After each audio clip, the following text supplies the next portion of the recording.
roman disloqué vous parlera. C'est un thriller légèrement horrifique qui aborde des thématiques qui m'ont énormément touché pendant l'adolescence et qui continuent de me poursuivre. C'est ce pourquoi j'ai cru en ce projet finalement. Et je remercie énormément les éditions du Grimoire et de la Plume d'avoir fait confiance à cette histoire qui me tient particulièrement à cœur.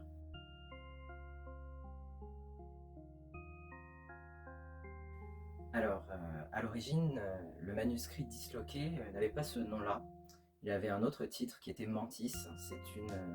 C'est une histoire que j'ai inventée quand j'avais 14-15 ans, donc il y a déjà 15 ans, et qui a été nourrie entre autres par beaucoup de jeux vidéo, des livres, et beaucoup plus de jeux vidéo que de livres, même si j'étais déjà un grand consommateur de littérature. Je jouais beaucoup à Silent Hill, à Resident Evil, et ça a été aussi une période assez charnière pour Internet, hein, puisque ça a été vraiment l'effervescence de la première creepypasta, le Slenderman, grâce à un concours de photomontage.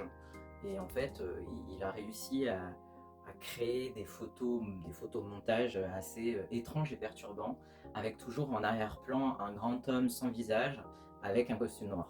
Donc ça a été une image qui m'a pas mal marqué pour l'écriture de Disloqué, mais vraiment la source d'inspiration première, ça va être la franchise de Silent Hill chez Konami, qui a considérablement marqué mon imaginaire, puisque j'ai commencé à y jouer quand j'étais très jeune, sur PlayStation 1, il me semble, et ça a vraiment nourri, on va dire, l'ambiance générale du livre.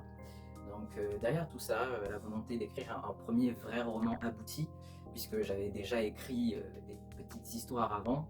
J'ai commencé à écrire à l'enfance et c'est vrai que Disloqué, qui portait le nom de Mantis à l'époque, était mon premier véritable livre à proprement parler. Abouti, avec des chapitres, avec une narration. Évidemment, beaucoup de choses ont changé en cours de route, notamment la fin du récit, le nom des personnages, ainsi que beaucoup d'autres éléments qui me semblaient un peu farfelus et tirés par les cheveux au moment de l'écriture, puisque j'étais adolescent. Le roman est finalement paru, il a été remanié. Alors, il a bénéficié d'une refonte grâce à une auteure indépendante auto-éditée. J'ai pu réécrire et adapter certains passages qui n'allaient pas. Et grâce à mes bêta-lectrices, notamment Margot Médonnet, une de mes meilleures amies d'enfance, si ce n'est la meilleure, et une de mes premières lectrices qui a été bêta-lectrice. Donc ça, c'est quelque chose que j'ai réussi à mettre au point et à travailler par la suite.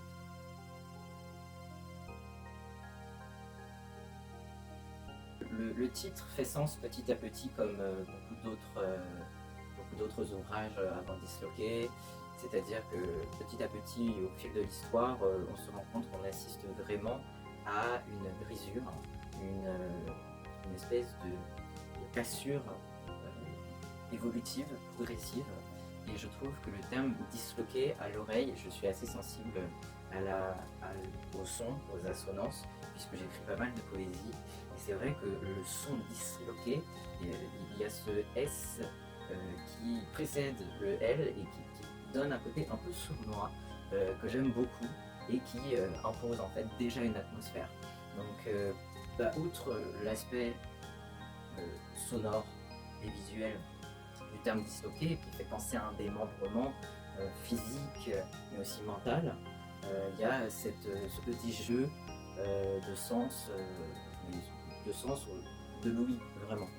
Voilà. Donc disloqué, parce que c'est un terme et une image qui est propice au roman et qui correspond tout à fait à la narration, puisqu'on peut rattacher la dislocation au personnage principal de Anna, mais aussi à son entourage et à l'état du village d'Ashtown, qui est le lieu dans lequel se passent d'étranges phénomènes.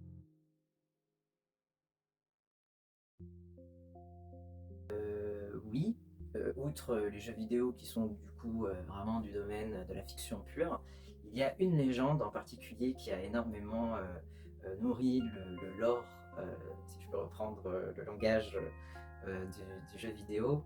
Euh, c'est vraiment la bête du Gévaudan. Ma mère est prof de français et elle a fait beaucoup de voyages scolaires avec des élèves en Lozère, donc dans le domaine du Gévaudan. Et c'est vrai que cette histoire est passionnante. Bon, elle a donné lieu à des films, à des livres que je porte plus ou moins dans mon cœur, c'est-à-dire que voilà, Le Pacte des loups, c'est un film qui a assez mal vieilli, mais finalement, La Bête du Gévaudan, c'est avant tout un fait tristement divers, hein, c'est quand même une série de meurtres, mais c'est une histoire qui se rattache beaucoup euh, à l'histoire de Disloqué.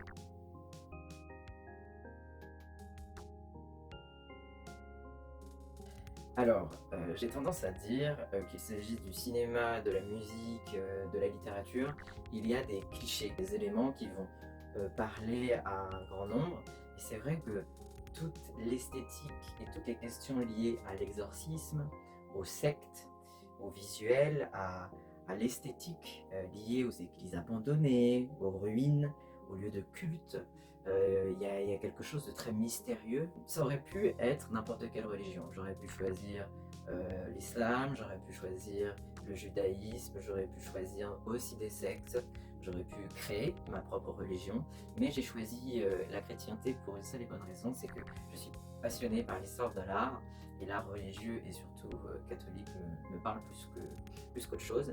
Et je trouvais ça assez singulier de placer dans un pays qui est à majorité protestante, hein, savoir le Royaume-Uni, hein, qui est quand même en majorité un pays protestant, alors, et puis avec l'église anglicane, hein, évidemment, placer une communauté qui n'est ni vraiment catholique, ni vraiment protestante, mais avec une iconographie et un langage qui est vraiment très très lié à l'église catholique en tout cas, mais avec un apport de plein de petits éléments disséminés ici et là, et je pense que les personnes qui aiment l'architecture et le- les objets, les artefacts liés aux églises euh, vont probablement voilà, remarquer et être sensibles à quelques clins d'œil que j'ai pu exploiter. Donc je me suis vraiment fait plaisir en parlant de cette église d'Ashtown parce que c'est juste quelque chose que j'aime.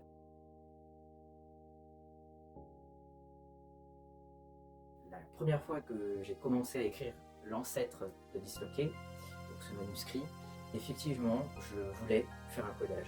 C'est-à-dire que je voulais disséminer des espèces d'indices pour donner une possible relecture et une réinterprétation totale euh, de ce qui vient de se passer.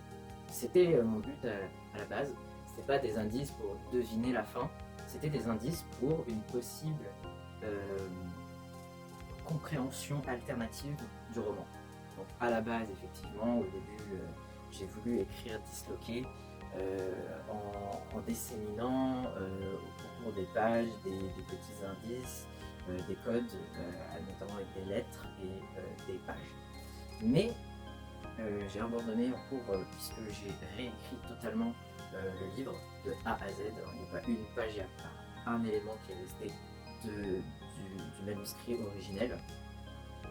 Cependant, en relisant, effectivement, je vois en fait des petits bouts d'os, quoi, des petits restes qui sont toujours là, mais qui ne font plus vraiment sens avec la forme finale. Euh, Après, j'adore les jeux de pistes, hein, donc peut-être que finalement j'ai laissé quelque chose dans ce livre, mais je ne préfère pas y répondre. Si vous avez l'impression que vous êtes enlisé dans quelque chose de codé, c'est peut-être le cas, mais je ne répondrai pas à cette question pour des raisons de mystère.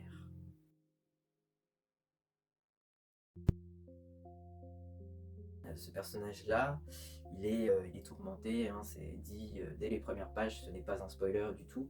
C'est un personnage qui traverse un deuil très difficile, qui se rend compte du jour au lendemain qu'elle est toute seule, elle n'a plus de parents, elle n'a pas de frères et sœurs, et la dernière personne qui lui reste, c'est son oncle qui habite dans un coin complètement paumé, et surtout qu'elle n'a jamais vu. Euh, donc l'épreuve initiatique, elle est là, et cette recherche, en fait, ça va être la peur de la solitude et la recherche de l'autre, la recherche de son histoire, et surtout, avant tout, je pense que Anna est tétanisée à l'idée de se retrouver seule et de ne pas pouvoir aider. Et je pense qu'inconsciemment, quand on se jette dans la gueule du loup comme ça, puisqu'elle a pleinement conscience qu'elle va quand même dans un endroit qui est hautement dangereux, c'est une très mauvaise idée, mais son état mental très instable lui fait prendre des décisions qui sont relativement irrationnelles. Et on peut reprocher au personnage d'Anna d'être une héroïne voilà, qui va foncer sans forcément réfléchir. Ce à quoi je répondrais, si vous avez été un jour dans un état dépressif, ou si vous avez souffert de pathologie mentale qui vous empêche de simplement comprendre où est-ce que vous êtes, qu'est-ce que vous êtes en train de faire. Eh bien, lorsque vous êtes perdu à ce point-là, vous vous recherchez vous-même, et effectivement, le but d'Anna, ça va être de fuir à tout prix la solitude, et surtout de maintenir ce lien familial qu'elle refuse de laisser, qu'elle refuse d'abandonner, jusqu'à la dernière.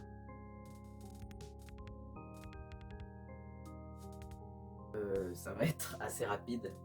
Je déteste écrire en musique. J'écris dans le silence total, sauf des poèmes. Les poèmes, j'aime bien quand c'est bazar autour de moi, ça me gêne absolument pas. Mais pour écrire, il me faut que je sois seul, mais dans la maison. C'est-à-dire que même s'il y a quelqu'un dans une autre pièce, ça me perturbe. Pas un son, pas de musique. Donc en général, je mets des bouquets pour être complètement coupé. Et j'aime noter des idées et j'organise mes chapitres. Je suis quelqu'un de très pragmatique quand j'écris. J'aime beaucoup avoir un plan. Alors c'est pas un plan que je vais suivre par contre à la lettre, hein. Si j'ai une idée qui me vient au dernier moment et qu'en fait au final ça me plaît plus, je vais avoir tendance à revenir dessus. Mais il faut quand même que ce soit logique. C'est hors de question que d'un coup je supprime quelque chose d'entier et que ça remette en cause la cohérence de mon écrit, même si je sais très bien qu'il y a toujours des failles dans les récits de tous les écrivains. Et enfin, si je sens que je me force dans un manuscrit et que je vois que c'est vraiment long, que ça devient douloureux d'écrire, j'abandonne. Mais je me reviens très rarement sur les manuscrits que j'abandonne. J'ai un bon paquet d'écrits dans un coin de ma tête et même dans un coin de mon PC qui sont en train de prendre la poussière. Je n'écris qu'à l'ordinateur, hein. J'ai une vitesse d'écriture sur clavier qui est en toute modestie ressort. Du coup j'écris et j'écris assez rapidement.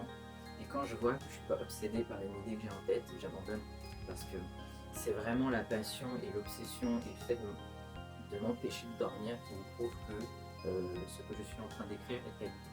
Voilà, ce sont vraiment des rituels, des signes qui prouvent que je suis sur la bonne voie.